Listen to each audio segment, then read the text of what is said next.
कभी उत्तर प्रदेश में समाजवादी पार्टी की रीढ़ हुआ करते थे राजपूत। अखिलेश यादव के मंत्रिमंडल में 11 राजपूतों का होना इस बात का सबसे बड़ा उदाहरण है। घोसी उपचुनाव में भी वहां के राजपूतों ने बीजेपी के बजाय सपा को वोट देना उचित समझा था। पर क्या राणा सांगा का अपमान राजपूत बर्दाश्त करेंगे? औरंगजेब समर्थक और राणा सांगा विरोधी के साथ खड़े होकर क्यों फंस गए हैं अखिलेश यादव? नमस्कार, आप देख रहे हैं 7 टीवी भारत। मैं हूं आपके साथ सुशील गिरीश। 7 टीवी भारत के खास प्रोग्राम ओपिनियन भारत में आपका स्वागत है। बात समझनी है तो पूरी सुननी पड़ेगी। वीडियो में आखिरी तक बने रहिए। पिछले कुछ दिनों समाजवादी पार्टी के मुखिया और उत्तर प्रदेश के पूर्व मुख्यमंत्री अखिलेश यादव लगातार सेल्फ गोल कर रहे हैं। या तो वह ऐसा जानबूझकर कर रहे हैं या उत्तर प्रदेश की जनता की नब्ज को अभी वो ठीक से समझ नहीं सके हैं। वरना पहले औरंगजेब और अब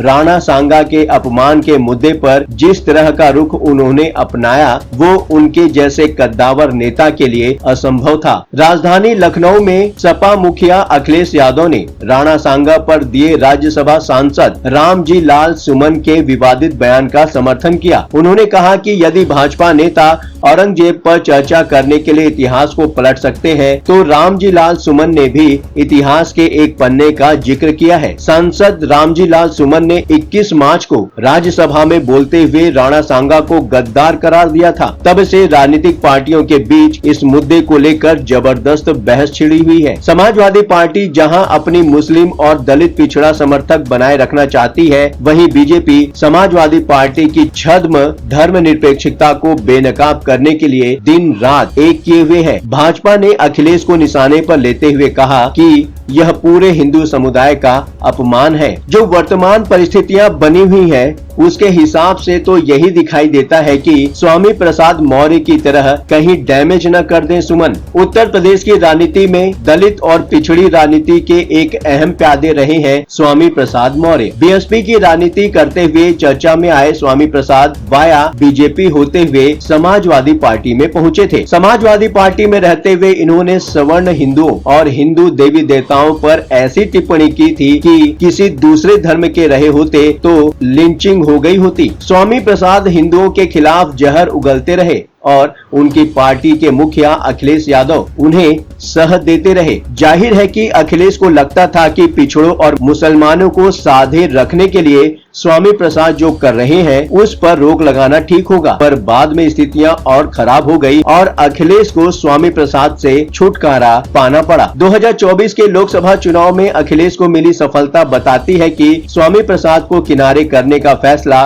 सही साबित हुआ। हो सकता है कि अखिलेश स्वामी प्रसाद को और पहले बाहर का रास्ता दिखाए होते तो बीजेपी को और नुकसान पहुंचाने में सफल हुए होते। पर शायद अखिलेश न तब समझे न अब समझ रहे हैं। पहले औरंगजेब पर अबू आजमी को समर्थन और अब राणा सांगा को देशद्रोही बताने वाले सांसद रामजी लाल सुमन की बातों का खंडन न करके उन्होंने जानबूझकर मुसीबत मोल ले ली है। आने वाले दिनों में एक बार फिर अखिलेश यादव को इसकी कीमत चुकानी पड़ेगी। राजपूतों में समाजवादी पार्टी की अच्छी खासी पैठ, क्या अखिलेश को उनकी चिंता नहीं होनी चाहिए? आज बीजेपी के साथ जा चुका राजपूत वोट कभी संख्या में समाजवादी पार्टी का हिस्सा होता था। यूपी के मुख्यमंत्री योगी आदित्यनाथ के खुद राजपूत बिरादरी से होने के बावजूद राजपूत समाजवादी पार्टी को वोट अभी पिछले 4 चुनाव में दिए हैं। 2003 में बीजेपी और बसपा का गठबंधन टूटने के बाद मायावती ने मुख्यमंत्री पद से इस्तीफा दे दिया था। इसके बाद योगेश प्रताप सिंह और राजेश सिंह राणा के नेतृत्व में बसपा के 13 विधायकों ने मुलायम सिंह यादव का समर्थन कर उनकी सरकार बनवा दी। 2012 के चुनाव तक भी क्षत्रिय वोट पर सपा की पकड़ मजबूत थी। अखिलेश मंत्रिमंडल में थे। 11 ठाकुर इस बात के सबूत थे कि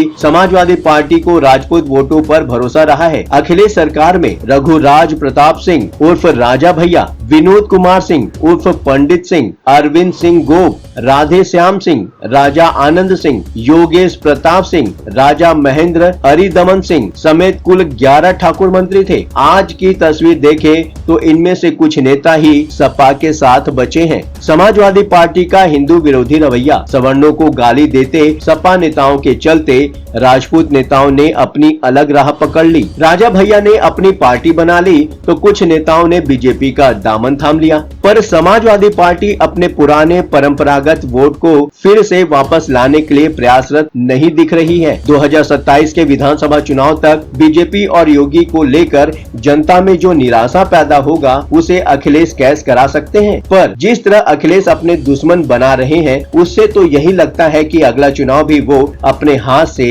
निकल जाने देंगे। अखिलेश यादव को यह समझना चाहिए कि 2024 लोकसभा चुनाव में मिली सफलता केवल पिछड़े और दलित मुसलमान के समर्थन मिलने के चलते नहीं हुई थी, इसमें बहुत बड़ी संख्या के रूप में सवर्णों का वोट भी शामिल था। गुजरात के मंत्री पुरुषोत्तम रूपाला के मामूली बयान से नाराज एक बयान को लेकर उत्तर प्रदेश के हर जिले में राजपूतों ने समाजवादी पार्टी को वोट देने की कस्में खाई थी। इतना ही नहीं, घोसी विधानसभा का उपचुनाव याद करिए, योगी आदित्यनाथ की नाक का सवाल होते हुए भी यहाँ के राजपूतों ने बीजेपी के बजाय समाजवादी पार्टी को वोट दिया था। दारा सिंह चौहान की जीत यहाँ सुनिश्चित लग रही थी, पर कहा जाता है कि राजपूतों ने बीजेपी को वोट नहीं दिया। यह सीधा संदेश है कि राजपूत जरूरत होने पर समाजवादी पार्टी को वोट देते रहे हैं। कहने का मतलब इतना है कि अखिलेश यादव के विकास कार्यों को लेकर देश के स्वर्ण युवा भी उनके प्रशंसक हैं। रामजी लाल सुमन जैसे लोग पहले भी अखिलेश का काम बिगाड़ते रहे हैं।